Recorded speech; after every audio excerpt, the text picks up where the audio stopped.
Hi guys, I'm Tati, I'm an editor, and in today's video we're gonna be talking about JUGG style, another tutorial by me. Okay, so remastered JUGG style tutorial. The reason why I'm doing this again is because if you guys watched my last video, I said that I am exploring on how to do things more and learn different styles completely, etc. And so I found myself actually like figuring out in TikTok's definitions what JUGG style is. And so this is going to be like it, okay? It's gonna be the it tutorial for JUGG style from Tati, from me, okay? You can ignore all the other ones if you want. I think there's still some good gems in there, but this is the one. I'm gonna be teaching you everything from one frames to shakes to FPS, okay? I'm gonna be giving you all the deets. People always ask me, is this JUGG style? Is this glitch style? What is it? Me personally, I have to ask. I think that glitch and JUGG style are essentially the same style, right? I think that glitch can have a little bit more of complex transitions and maybe a little bit more going on. And then I see JUGG as more like we're focused on 1 to 2 clips, but lots of effects and lots of shakes, but usually you don't have multiple clips for JUGG. I don't think that JUGG style is a new style. I don't think that it's a special style. Guys, being so for real, JUGG is easy. The JUGG style community hates me on YouTube, okay? I've done JUGG style tutorials before and they always tell me, it's not JUGG and it's not how you do JUGG. I'm not saying that my style is completely JUGG, okay? For this purpose of the video, I made this edit. I'm not saying I'm good at JUGG either, but I'm good at completing the attributes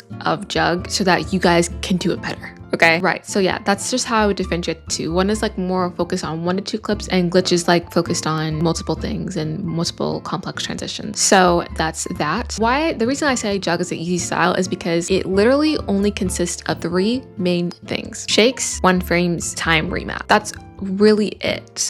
There's no crazy transitions. We're not doing a bunch. It's not a lot going on. Like, it's those 3 top components. You guys are gonna really see that today. We're gonna be covering everything that you need to know, and I'm so happy. Enjoy your tutorial, but first we have to roll our beloved commercial. Hello there. Like most editors, I have a pay hip. Now, granted, most of the things on my pay hip I already have tutorials on my YouTube channel for. However, if you're lazy or just want to support me, I have a numerous amount of resources and presets on my pay hip. That includes my popular glitch style pack, my shake pack, and even colorings, plus more. If the prices are too much for you, you are not obligated to buy it, but if you do, thank you so much and enjoy.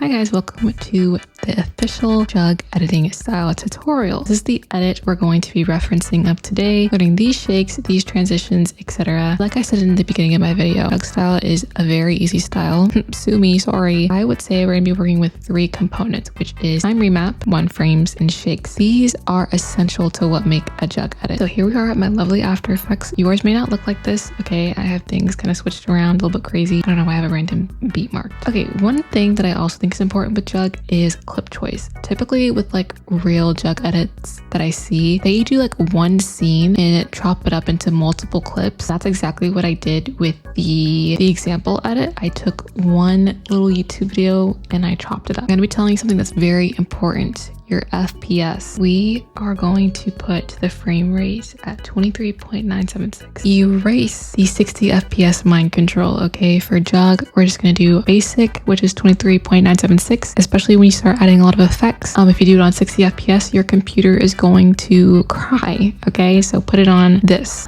Everything else, I like to do not a 1920 by 1080. I don't like to do a full rectangle or a small square, so I kind of go with my width at 1080 and my height at 720. It's just like not this full square or a full rectangle, kind of like in between. Like I was saying, clips matter. And for the edit I did, in case you're curious, I just used this little YouTube video. I thought it was kind of like JUGG core, old-timey 2000s core. I don't know when this movie was made or whatever, but so first we're gonna start with the most important step, which is time remap. Typically JUGG editors don't use Twixtor. You have more control over time remap than you do with Twixtor. You may argue and say like, no you don't, because Twixtor you can add smoothing and motion sensitivity, but I'm talking about as far as like control over the time frame, okay, which is really important. So I'm gonna find my clip here. Let's just say the beat is that long. You're gonna go to the beginning of your clip and then you're going to right click and click enable time remapping. You're actually gonna highlight all of these and double click the frame blending. So it's gonna look like that. And then you're gonna enable motion blur. So going back to time remap, make our starting keyframe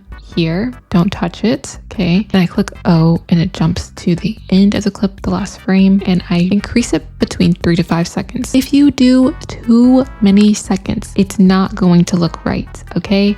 It needs to be the perfect in between, okay? Don't overdo it. To 2408, I'm gonna move it ahead to 224.12. Maybe I can be a bit more generous. F and F9 to easy ease. And this is how I do my graph. Now, I always say this, the longer the yellow sticks, the more rigorous the graph will be. The shorter the sticks, the easier and not as fast the clip will be. So I like to do an in-between, just keep it here. We're gonna see how that looks. I'm actually going to go edit my composition because it's just kind of too long for me. I'm gonna show you what it looks like if you increase it too much. Okay, this look isn't that bad. Honestly, I'm not gonna lie. It's low-key not that bad. But if I did it even more, it's like a lot going on, right? Like you don't keep it cute. Okay, keep it cute. This isn't that bad. We'll keep it there. I personally don't like to do a lot of seconds, but you may be somebody who does. So for your sake, I'll keep it here. Obviously, edit the graph the way you want. I already told you, longer, more rigorous, more fast, shorter the sticks, slower, more easy to work with. I'm gonna do that with the rest of my other two clips. Here, she's moving a lot, so I really don't want to do that many seconds extended because she's just moving a lot. And you'll find the more they move, the less increase of time remapping you'll want to do. It's already a lot to me, low-key, but it's fine. Also, I want to know whenever you're doing time remapping in Twixtor, your frame rate should match the same as your composition. So mine's 23.976. I know this clip is not the same. It's probably 30 FPS. You know how I know that? Because the time remapping isn't that smooth. Trust me, if your clip, whatever you're working with, is 23.976 FPS, it's going to look much smoother than it is right now. Mine's 30, so it's not that smooth, but I promise you, I cannot be bothered to go and look for a better FPS clip for this tutorial. That's just a lot. Sorry, it's 9 p.m. Grandma should be in bed. Okay, so here we have it. We have the time remap. Cute, could be smoother. We already, addressed that. So we're gonna move on. We're now going to go into shakes. We're gonna do one frames last. I personally like to do one frames last. Now, if you're a topaz adder, you can go ahead and add your topaz now, render it at the topaz, come back. But if you're not a topaz person, we can move on. If I were you with JUGG, I wouldn't add topaz. That's just not really something they do. Their quality is basic 1080p is fine. They're not trying to do 4K. Okay, you don't need to do all that. It's okay. I'm going to pre-compose all three of my clips. I'm going to show you guys how to do 3 different shakes. These will be on my PayHip little pack. Obviously, it's going to cost money. You don't have to buy it. You're not obligated. Do it if you want. I don't know. Y shakes are one of my favorites. We're going to look up blow mo curves. Yes, you need the Sapphire plugin. I didn't even tell you guys. You need plugins to do JUGG style, okay? Not trust this enough. You need lots of plugins because a lot of one frames require certain plugins. And when I say you need them, do I mean it? Do I really mean that you need every single plugin? No, but it's really highly recommended that you do have it. Okay, so blow mo curves are going to go to reflect for both warp X and warp Y. I'm going to start with our first keyframe with shift Y because it's a Y shake, which means it's going to go up and down. We're going to start with our first keyframe between -400 and -600. Pick which one, meet in the middle, see what works for you. I'm going to do -500 for my sake. Okay, it's my first keyframe. I'm going to move ahead 1 frame. I'm going to make that between +50 and +80. Move over 2 keyframes. I make that -25. Actually, I'm going to make that move over 3 keyframes, but it's up to you. Move over 3 again, make it 11. Move over 2 keyframes, make it -3, and then move over another 2 and make it 0. You kind of space these out however you want to. And I find a little hack, if you highlight them all and hold Option on Mac, you can extend them to make the shake kind of longer. Let's move on to the second shake. And I also want you guys to know, if you use blow mo curves and you want the same shake, but for side to side, aka an X shake, use the same keyframes, same settings with X. It looks the same way. It's amazing. Okay, so this next shake is inspired by Furies on TikTok. I'm sure you guys have all seen and heard from him. So this is what inspired me, and it's a lot. So we're going to want to pay attention. Add S shake to your clip, and then you're going to do Command D to duplicate it, and look up S dissolve shake, add that to your clip, and let's get started. So first keyframe is going to be 4.300. Oh my god. And then motion blur. Always tick off motion blur. Add that as a keyframe, then go to the end of your clip and make it 0. Not all the way to the end though. Then easy ease and do your graph. I like to do a clean and tight graph like that. And then we're gonna go to X, Y, and Z. And guess what? We change absolutely nothing, thank God, because that would take so much time. But now we're gonna go to shake 2 and we're gonna mess with a little bit more than we did the first time. So with shake 2, I like to do between 1.4 and 1.6, and then I'm going to make the frequency 2, and I'm going to keyframe both of those. Then I go over 4 to 5 frames and I make both of these 0. Easy ease, and it's going to be the exact same graph. We have this so far. Honestly, this works on its own, but we're going to continue. We're going to keyframe amplitude and frequency again towards the end of our clip. And 2 frames before the end of our clip, we're going to keyframe both of these at 0 again and go forward and make this 6 and 8. Again, inspired by Furies. I'm gonna make this out a little bit and then this all the way. Kind of like a weird graph, to be honest. And that's what we have. And you don't have to do this either. It's just kind of for extra movement, I feel. So for dissolve percent, it's going to be the first keyframe at 0, then the second to last keyframe 4, and then the last one will be 2. For frequency, it'll be 4 to 0 to the number 2. I easy all of that, do the same kind of interesting graph, and then that'll be the shake. This next one is a pretty basic shake. I'm just going to give you my settings really quick. I have the first keyframe at 1.3, the second one at 0.150, and the last one at 0. The keyframes, this is how I did the graph. And then settings wise, the frequency is 20, the X rand amp is 450, everything else is basically the same. So this is what we're working with. Pretty good if you ask me. Okay, we need to add some effects though. So one I like to add is exposure. We put exposure on everything. I do 2 to 0. I love this. So far, we're doing a really good job. Let's do our 1 frames, shall we? So first, I like to start off with a good old invert. I changed the RGB to lightness though, or you can do like luminance. It depends on you. I also follow that up with a white tint, so this is just tint with both as white. One thing I like to do when I want to do a quick slide, I'll take a adjustment layer and I'll make it 2 frames. Then I go to blur mode curves and I keyframe the X. Then I go to the next keyframe and I move it to the side and it'll be like that.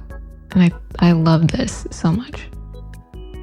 Now, as you can see, it's a little bit stiff, so I like to do small zooms. So I click S on my keyboard and I'll go to like 145, easy ease, and I do this as my graph. And this just gives it some zoom. You can make it more or less. You can do it on all the clips, you can do it on only one, up to you. Next useful 1 frame is mini max.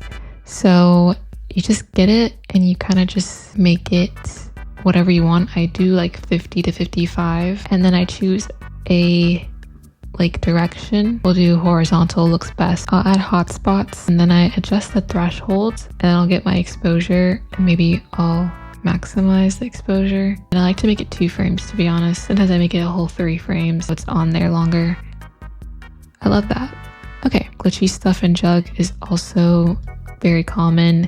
Glitchify is a plugin, you'll have to download that as well, so good luck. Hey guys, last thing I want to mention is the FPS.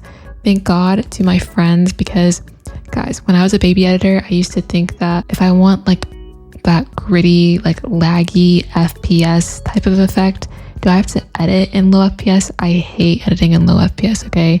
It's unfun, it's terrible. But I remembered, thanks to my friends, that there is a plugin we could just slap it on after you've, finished editing. It's called Posterize Time. And if it's on 23.976, you're gonna have to lower it. This makes it really laggy.